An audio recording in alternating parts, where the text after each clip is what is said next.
Hi, this is Adam from Small Town Machine Shop with another video in the Toolbox Tour series.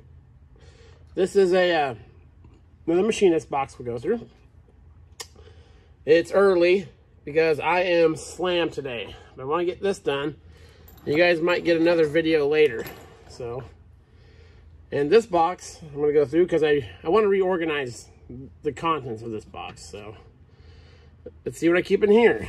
So in the top, where I keep a lot of my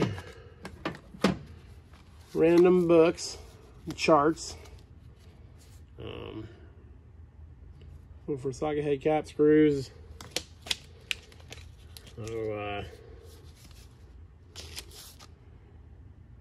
Metal speeds and feeds chart. There's a ruler in there I got yesterday.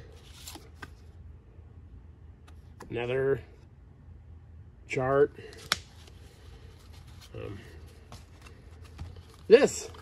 Get yourself one of these. This is a handy guide. I have a couple of them. It has the information from the machinist handbook that you use very regularly. I find myself referencing this quite a bit. It comes in a couple different companies, but they all typically look exactly like this. Get yourself this book. And this kit has been handy. This is just a measuring kit for different hydraulic flares and threads and all that. Handy little pocket book to have with you. Excuse me. Okay, on the top here, a couple of my combination sets. Here's another one. I prefer the one where the blade goes through it. They're both fine. These are both Starretts. I use the center finder head a lot. Those down. What else we got in here? A little cheapy protractor.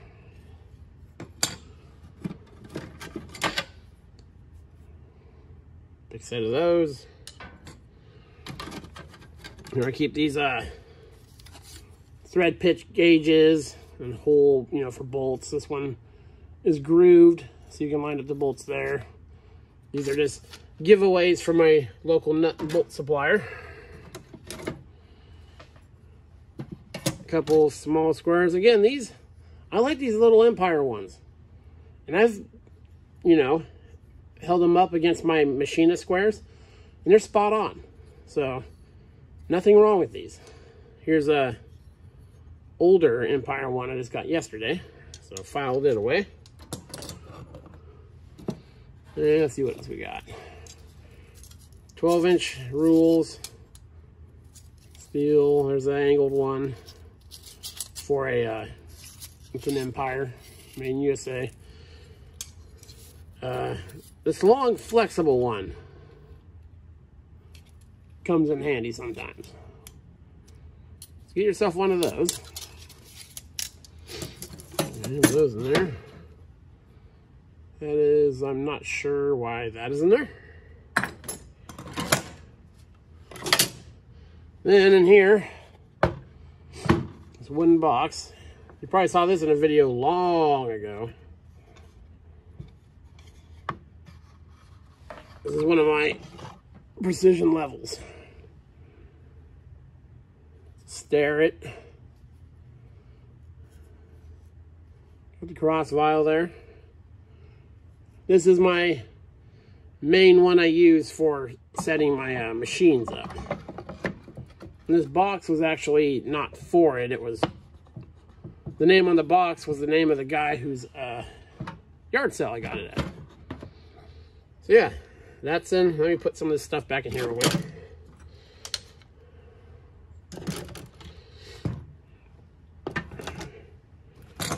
Again, the tops of my toolboxes are usually so full that they won't shut. So it makes for storing bigger stuff. But I am going to reorganize this box. Okay. Scoot you down and go through some of the drawers here.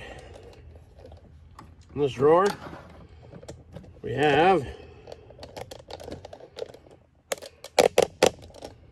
an automatic center punch for some reason in that drawer, and my Hyman transfer screws.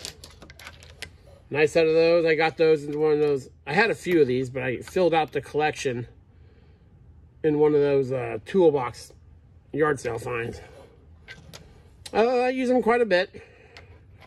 I add plates to things, so it's nice for getting the bolt things over. I had made a set of these. Obviously, my holder was nothing like these, but you can take socket head or set screws and turn them down, or even a bolt and turn them down, and make your own like one-time use version of them if you ever need to do something like that. Very nice. Love to have them. Let's go down. Oh, it's coming with it. That's because that's not supposed to be in there. There's a deburring tool. These are just my smaller scales, 6-inch. Again, flexible ones are nice. Here's my fishtail gauges. This is one of those Starrett. You stick it into the slot and they're tapered. Nice little set. I don't use them. I don't use them that much, but they're there. Here it's got calipers. I do use these a lot when I'm roughing stuff out on the lathe, just to get me close so I don't stop, reach over, check, stop, reach over, check. I'll just, put one of these in the hole. Mostly this guy, to let me know when I'm getting close. Get it in there. Okay, let's move you over to the other side. In this top drawer, set of 1, 2, 3 blocks, Brown and Sharps. Not sure what those go to. My drill drifts, and these are just some Starrett parallels. These are the kind of thicker ones, so I keep those in here. I got one of those sets that's in the plastic case. Those really cheap beater ones. I keep these thicker, nicer ones in here. Here we got random hole cutters. Got some of these guys, which you can use these on the lathe if you're careful and if you're only cutting thin stuff. I use them in the drill press sometimes. I'm going to use this guy in a video coming up. That's kind of cool. Got 3 high-speed steel things there. And there's this thing. It's just in here. Okay. The first big drawer we have.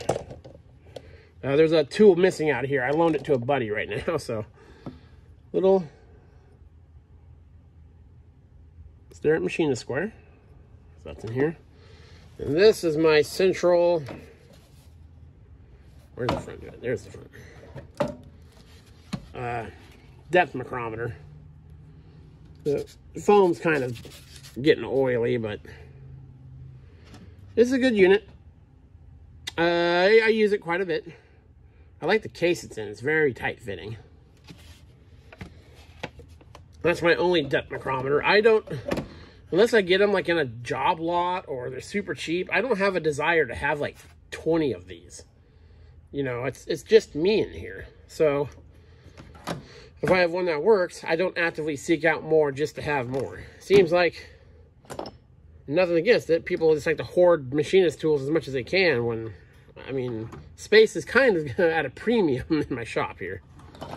And then here, this is my other Starrett machinist level. Use this one a lot on the lathe too when I was setting it up. This one's in immaculate shape. And this guy here, let me open it up for you. This is a Mitutoyo precision angle finder. Got a long blade and a short blade. Little magnifying glass there. So you hold on to this part here, turning this dial, turns that very, very finely. And this middle one locks it in place, and this slides the blade. So you put this in. Now, of course, when you use something like this, it's an imperative that your quill, if you're using it on the mill, is 100% dead on, you know, vertical, or else your angle will be different. I mean, it doesn't matter if you're going to cut stuff on the mill and you're 1 degree off, so but it's still cutting flat. But this is for a really close tolerance measurements on angles there. Is that showing through, or is there light there? Yeah, turns it very, very slowly.